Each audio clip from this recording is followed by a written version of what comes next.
In my last video, I discussed the very high likelihood of Eagle McMahon leaving Discmania, their second huge departure in the last 2 years. His departure has been rumored for weeks, but yesterday another bombshell was dropped when Kyle Klein, the 2022 AM World Champion and rising star of the sport, announced he would also no longer be repping the Shield. Discmania has suffered huge losses over the last few years, starting with UC's extended leave of absence, which snowballed into Simon's exit, and now what appears to be both Eagle and Paul leaving. There's speculation that this is because of some strategy from House of Discs to move on from high-level pro contracts, but I don't think that's what's going on here, given the top-level talent that they have on their roster across the board. As it stands, Discmania looks to be in pretty rough shape right now, but it appears as though they have a strategy to elevate themselves with a few moves. But first, we have to remember Kyle Klein is a monster.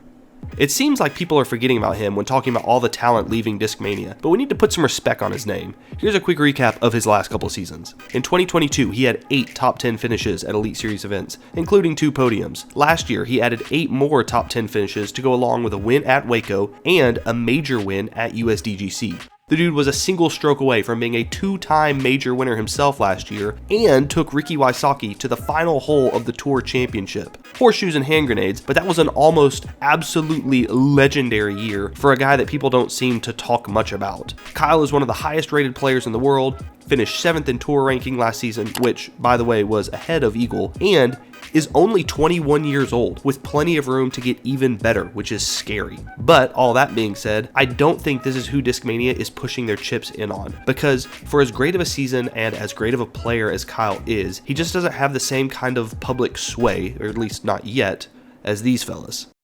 Gannon Buhr to Discmania isn't a groundbreaking take. It seems as though the ink was all but dry on their deal together last year before Prodigy sued him to keep him on board, and it makes sense for them to fill the void left by Simon and Eagle with another dude that likes to throw 500 feet and hang out on podiums at seemingly every event.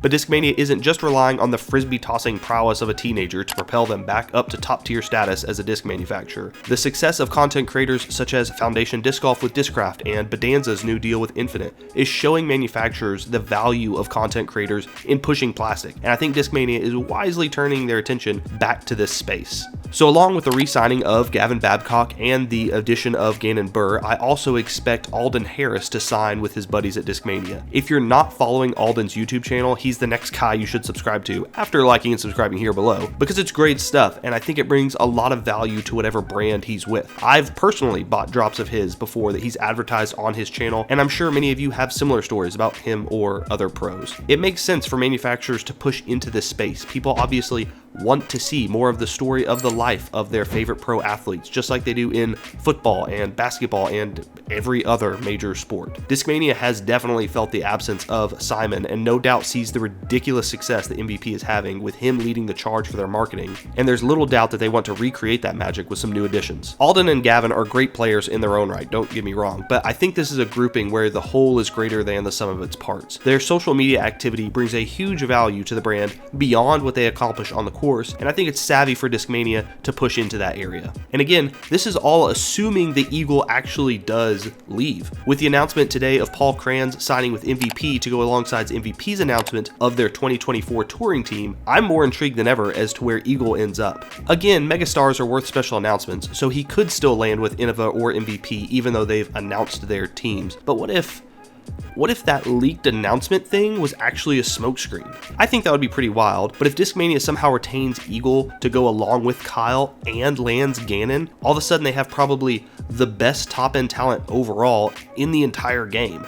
Off-season speculation is fun, and I'm excited to see where the puzzle pieces fall, and I'm excited to toss some new discs when these guys sign on with their new sponsors. If you want to toss some new discs, you can enjoy great prices and support the channel at the same time by shopping at armorydiscgolf.com. Grab 10% off at the link below. Thanks so much for your continued support. Don't forget to like and subscribe because we've got plenty more coming down the pipeline. Let me know where you think these different pieces will fall, and then I'll see you in the next one.